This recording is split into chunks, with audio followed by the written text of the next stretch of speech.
Ini namanya King Indo, mode mupeng parah sama Piala Dunia. Lu bayangin ya, Ole Romeni, Jairo Ridwal, El Gimbal, and Michel Becker.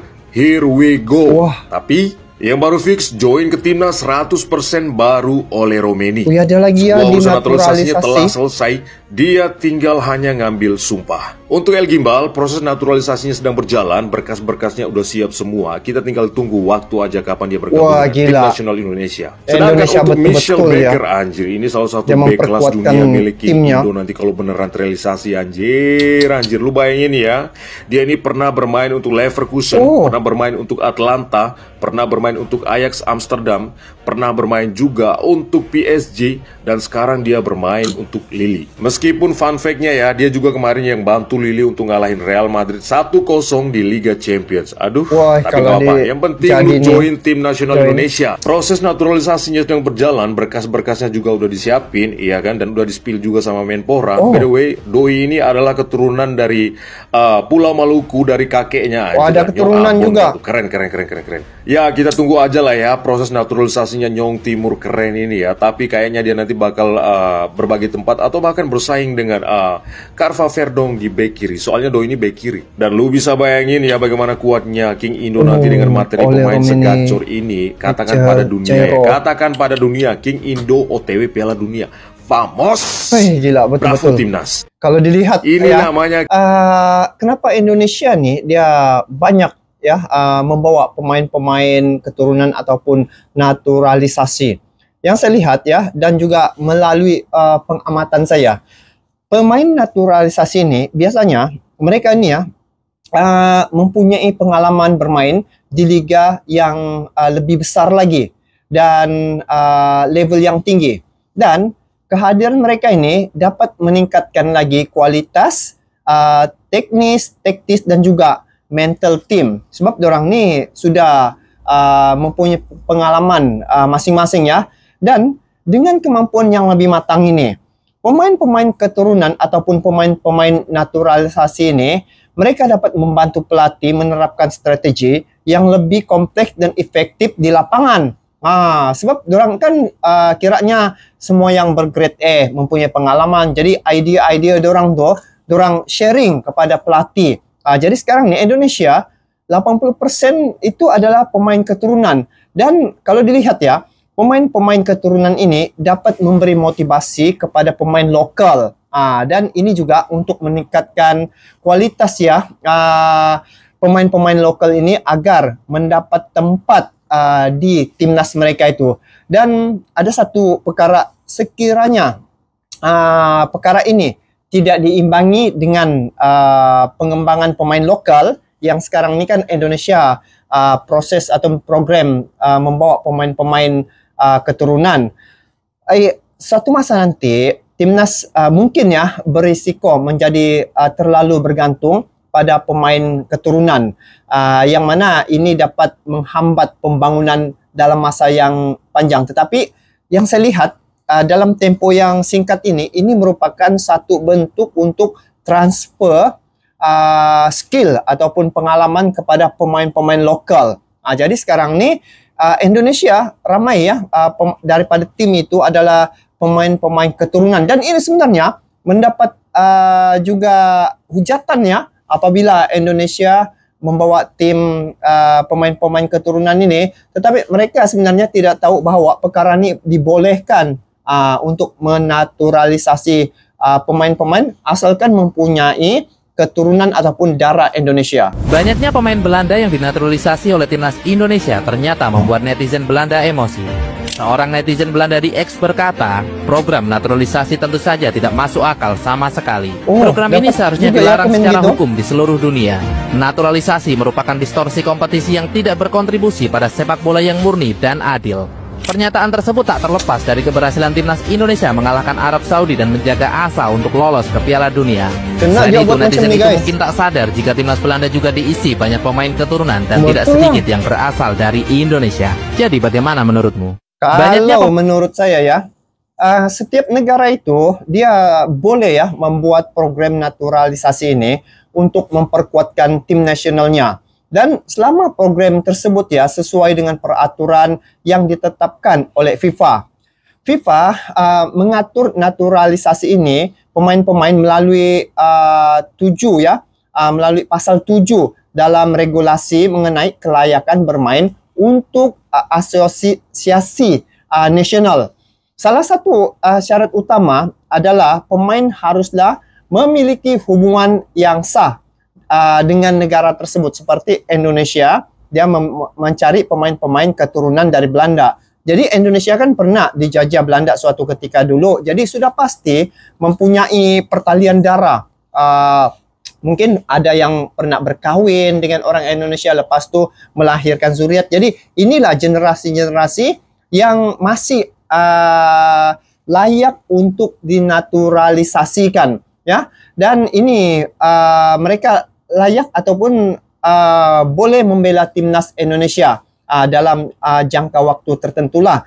Dan kalau dilihat ya, ada beberapa negara ya, kita ambil contoh Qatar yang terkenal dengan program naturalisasi pemain sebagai bagian dari persiapan mereka untuk menjadi tuan rumah pada tahun 2022 Piala Dunia dulu. Mereka mendatangkan pemain-pemain muda berbakat dari berbagai negara ya untuk bergabung dengan timnas mereka. Jadi, bila Indonesia melakukan program seumpama ini, saya kira dan saya lihat ini tidak menjadi masalah dan ini tidak melanggar peraturan yang telah ditetapkan oleh FIFA. Dan ini merupakan mungkin peluang-peluang akhir ya untuk Indonesia membawa pemain-pemain ataupun menaturalisasikan pemain-pemain keturunan Belanda ini. Sebab kalau tidak silap ya, generasi itu mempunyai hak juga ya. Mungkin generasi ketiga atau keempat saja yang boleh. Mungkinlah kalau selebih daripada itu mungkin sudah tidak boleh dinaturalisasikan. Tidak tahu bagaimana pandangan teman-teman. Harimau Malaya bakal diwarisi pemain kacukan atau pemain warisan grade A sekaligus bakal menyelesaikan posisi kritikal yang dihadapi skuad kebangsaan. Nah, Malaysia pun membawa buat macam apa yang Indonesia lakukan. Ismail memaklumkan bahawa pemain kacukan ini beraksi di liga teratas Eropah dengan fokus kali ini tertumpu pada Eropah Selatan dan bukan England. Beliau juga mendedahkan sekurang-kurangnya 6 pemain warisan grade A akan menjadi skuad negara, namun identiti mereka masih belum didedahkan ke khalayak umum setakat ini. Jika perancangan ini berjaya, skuad Peter Klaus-Morsky dijangka menjadi antara pasukan terkuat dalam kelayakan Piala Asia 2027. Tunku Ismail turut memohon kerjasama kerajaan Malaysia untuk mempercepatkan proses mendapatkan pasport bagi pemain-pemain tersebut. Tengok guys, Malaysia juga mengikut jejak Indonesia dalam ya melakukan program naturalisasi ya. Seperti mana sekarang ini Indonesia dan Malaysia sama-sama mempunyai pelatih baru ya.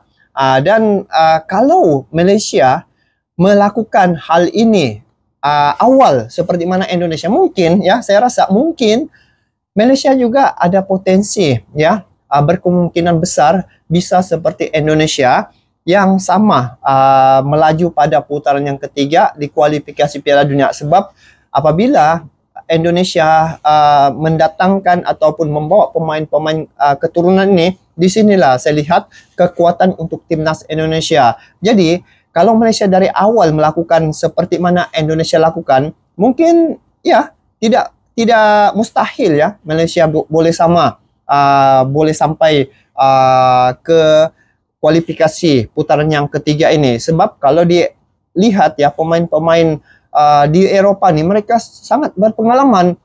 Jadi perkara-perkara ini apa yang telah dilakukan oleh Indonesia telah memberi motivasi kepada tim yang ada di Asia Tenggara yang lainnya guys. Kualitas Vinicius Junior nak masuk 3 pemain baru timnas Indonesia. Benda ni weh. Ada lagi ni. Yang belum tahu, Dito Arya Tejo menyampaikan bahawa timnas Indonesia akan diperkuat 3 pemain baru menjelang game kualifikasi yang tadi itu pada bulan Maret mendatang. Oleh Romney yang saat ini bermain sebagai striker ini sah sudah. United garanti masuk timnas Indonesia. Sementara itu 2 pemain lainnya sedang menjalani proses naturalisasi. Yang pertama pertama adalah Jairo Riedewald. Mantan Jairo. pemain Crystal Oh, ini yang Palace dikabar-kabarkan yang dulu kan? 28 tahun ini kerap bermain di posisi defensive midfield. Peran Jairo penting kerana dia bisa memberikan kebebasan pada Tom Hay untuk fokus pada playmaking membantu serangan timnas. Jairo juga bisa bermain sebagai back tengah dan dia baru saja menambahkan bendera Indonesia di profil IG-nya. Selanjutnya, abang sangat excited untuk pemain ini. Mitchell Baker yang berusia 24 tahun saat ini bermain untuk Lille dan memiliki darah Indonesia yang berasal dari Maluku. Baker bisa main sebagai back sayap kiri atau midfield dan memiliki banyak pengalaman bermain untuk klub besar seperti PSG dan Bayer Leverkusen. Dia sangat cocok bermain untuk sistem timnas jika Patrick Kluivert tetap menggunakan formasi 3-4-3. Dan tahukah kalian bahawa Mitchell Baker pernah masuk dalam nominasi Golden Boy pada tahun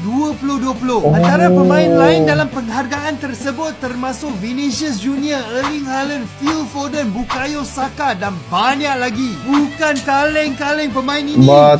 Betul.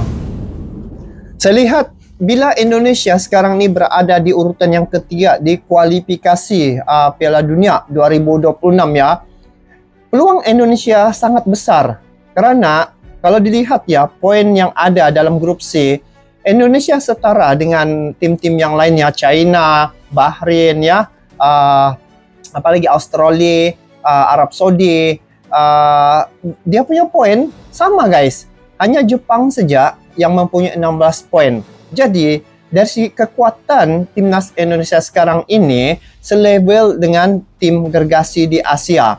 Dan kalau saya lihat melalui informasi dan juga daripada pembacaan saya ya, Indonesia dia telah melakukan beberapa perkara yang tidak ada lagi tim yang ada di Asia Tenggara ini lakukan guys. Jadi apa yang Indonesia lakukan? Yang saya lihat PSSI ya bekerja sama dengan beberapa pihak untuk transfer teknologi dalam analisis pertandingan dan juga pengembangan pemain. Contohnya ada GPS ya. Mereka menggunakan GPS tracker untuk memantau performa pemain selama pertandingan dan juga latihan, serta analitik berbasis data untuk menganalisis kekuatan dan juga kelemahan lawan.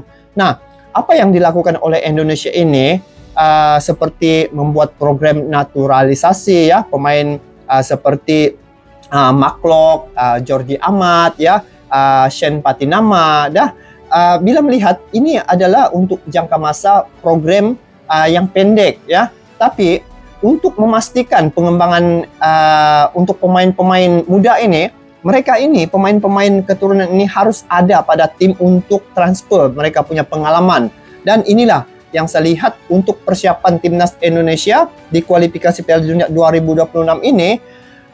Apabila pemain-pemain yang disebutkan tadi dengan penambahan pemain keturunan lagi, dengan adanya pelatih baru, dari segi potensi dan juga peluang besar Indonesia sampai ke Piala Dunia memang cukup cerah. Dan bila melihat ya di grup C itu sudah gambaran yang cukup baik, dan Indonesia dia mempunyai baki 4 laga lagi untuk mereka meraih poin.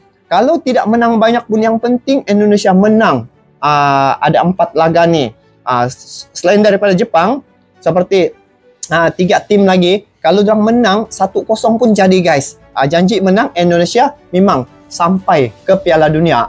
Jadi kalau dilihat ya, negara Asia Tenggara lain seperti Malaysia, Filipina ya, mereka juga turut terdampak ya dengan program naturalisasi yang dilakukan oleh Indonesia ini. Jadi dia dapat memberi juga semangat, suntikan motivasi dan inspirasi kepada tim yang ada di Asia Tenggara ini supaya mereka juga sama-sama dapat maju seperti Indonesia. Jadi bila melihat sekarang ini guys, setelah pertukaran pelatih baru ya untuk timnas Indonesia, saya berkeyakinan dan juga dapat melihat masa depan timnas Indonesia bisa sampai ke Piala Dunia. Sebab dari segi pemain, ini lagi campur pemain keturunan, sudah pasti timnas Indonesia akan lebih kuat lagi. Jadi kita doakan agar Indonesia dapat melaju sampai Piala Dunia, dan kita se-ASEAN doakan agar Indonesia dapat melakukan yang terbaik. Jadi itu saja. Kita bertemu lagi di video akan datang. Sampai jumpa lagi. Assalamualaikum warahmatullahi wabarakatuh.